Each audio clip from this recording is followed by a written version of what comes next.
Good morning, everyone, and welcome to the House and Government Operations Insurance and Pharmaceuticals Subcommittee. This is a place where we get to work on bills and get them ready for consideration by the whole committee. Today, we are working on 3 bills. I would ask that anyone who wants to contribute to the conversation, who has the Zoom link, please use the raise hand function in order to participate. And the 3 bills that we're going to work on today are House Bill 827, House Bill 939, and House Bill 953. So is Delegate Chi here by any chance? I don't see her, but MIA, hopefully you've got some information. Here's hold on, she's coming in now. Okay, great. So let's start with House Bill 827, Maryland Insurance Administration, Professional Employer Organizations Study. That's Delegate Chi and Lisa. What does the bill do and what's the status now with respect to amendments? The bill requires the Maryland Insurance Administration to study professional employer organizations and address any potential impacts on the small group market in the state. The report is due by December 31st, 2024, and the bill takes effect July 1st, 2024. The amendment clarifies that MIA will review requirements for business participation in a PEO and to access PEO health plans. It requires MIA to examine federal regulatory structures that allow participation in PEO health plans. And it specifies that MIA will address rather than determine potential impacts to the small group market. Okay, thank you. I'm going to ask MIA, either David Cooney or Mary Quay, do the amendments address the concerns that you had? Yes, they do. Yeah, okay. Are there any questions about the amendment? Do I have a motion on the amendment? Move the amendment. Is there a second? Second.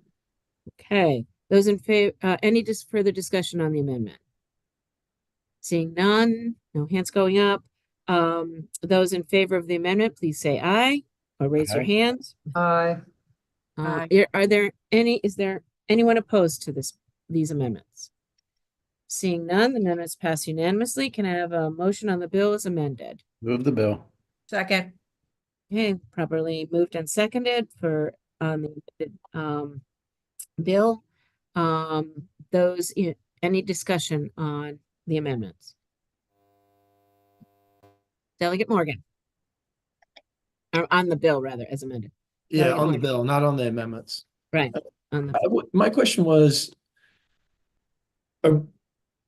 did any of the subsidies change for young people, or are we just extending what we did a couple of years ago? Wait a minute, we're still on 827. Oh, I'm sorry. Wrong bill. Hold that question. Right. Thanks. Okay.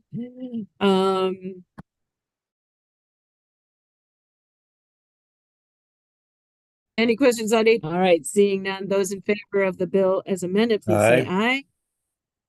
Is there, sounds just like the floor. No. Is there any opposition to the bill as amended? Seeing none, it is favorable with amendments. We'll take to the committee. House Bill 939, Health Insurance Epinephrine Injectors. I am going to ask your indulgence and hold this bill for the purpose of gathering some more information. Is there anyone who wants to ask a question that I can include in the information gathering? And Delegate Polakovich-Carr, thank you for coming. Do you have anything else you'd like to add on this bill? Thank you, Madam Chair. I'll just flag that we did work out amendments with the MIA. I think those should be in the committee's hands at this point to deal with the issue of the high deductible plans and how that interacts with an HSA. Thank you for that. And we'll take that amendment up next week when we talk about the bill. Any other questions or seeing none? Thank you for coming on that bill, and please stay tuned for probably next Tuesday. We would put this bill on. We wouldn't put it on any extras. We're going to move now to House Bill 953. That's the Maryland Health Benefit Exchange, state-based young adult health insurance subsidies pilot program. Amount of annual subsidies. What does the bill do, Lisa? So this is an emergency bill that alters the amount of funds that the Maryland Health Benefit Exchange may designate for annual subsidies under the Young Adult Health Insurance Subsidies Pilot Program. For calendars 2024 and 2025, the exchange may designate up to 20 million plus any unspent funds designated for the subsidies in a previous calendar year. So we're not extending the program. We're not including any more money, but it's just they had some money that was left over in the past couple of years that they are going to use now. Like it's like rollover minutes. Yes. In a cell phone plan. Delegate Morgan, I wanted to get back to your question, or was it answered? Thank you, Madam Chair. I had a opportunity to look at the fiscal note now. So it says income's up to 400% of the federal poverty line. Do we have any like real world numbers that we can put behind that? Like if you wanted to get a Care First policy for somebody that was above that threshold versus somebody below, do we have any like examples? I don't have the numbers in front of me. We had the Okay. numbers last year in terms of how many people, and I don't see anyone from the exchange here Okay, today. no worries then. Okay. But I think it's important to remember we're just allotting the same amount of money each year, but we're not increasing the state funding. Delegate Johnson. Thank you, Madam Chair. I'm reading in here, it says for the calendar years 24 and 25. But will this language allow us to roll forward in the future any monies that are left over from the previous year? You mean in FY 26? Yeah, 26, 27. If we have money left over in 26, can we use it in 27? Will it allow us to continually roll any money that's left over to the next year? I'm gonna look to council for that. Lisa?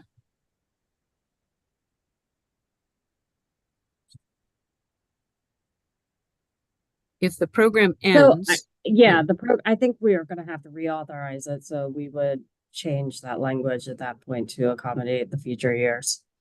Okay. All right. Thank you. that would be my interpretation as well. Delegate Shalega? Two questions just to remind me. Where does this money come from? Isn't it a tax? This money is currently coming from the reinsurance fund, primarily. Which comes from?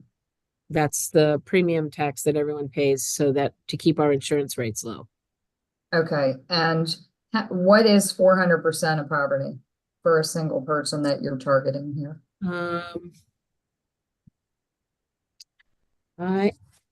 And one of the things that the health benefit exchanges is looking at the cost of living in the location. So I am not, again, we had this information last year. No, it's not here. So I'm looking at for the numbers and I'm not seeing it. So can you see if you can look up federal poverty level? That's what I'm. Okay.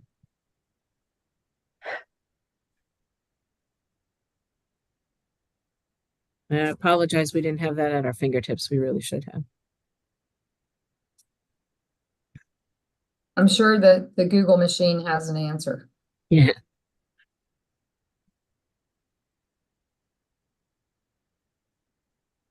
I think it's between 50 and 60,000, but I'm not positive about that because I thought for one individual it was around 15.7, something like that. 15,700 was 100% a federal poverty level, but please don't write that down anywhere.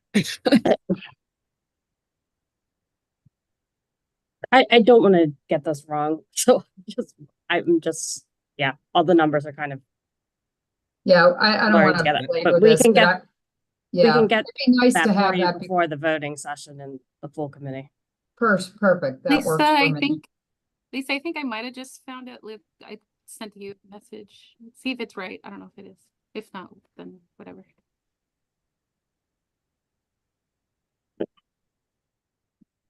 I didn't get anything from you. Sorry. Okay. I've got some numbers here if you want to. Oh, no, in Zoom message. Delegate Johnson, you said you had them? It says 400% of the 2024 federal poverty level for 48 contiguous states is 60,240. Okay. And then what's the subsidy they get? Remember, the subsidy goes down as their income increases. Again, I don't have that exact number, but we can get that for you. Right, just so we know what we're voting for, that. Yep. So a single person that's young, what do we define that under what age? Under 34. Under 34, who's making 60,240 or less will get a subsidy of whatever that is, would be nice to know, Mhm. under the extension or expansion of this bill, if I'm understanding it correctly. It's not, it's just making sure that we have the money allotted is available to us. So we're really not extending anything. So I hear you, Delegate Chalega. Are you asking us to hold this until our next meeting, or are you? No, as long as we have that information, I think it's something the committee should know. Okay. No, I Thank think you. that's great. Thank you. Delegate Morgan. Thank you, Madam Chair. Yeah, I wouldn't suggest holding the bill. I think we're ready to vote on it. I did want to bring to your attention, the fiscal note says age 37 on page 2. And I don't know if that's accurate on the fiscal note versus something we should probably get extra.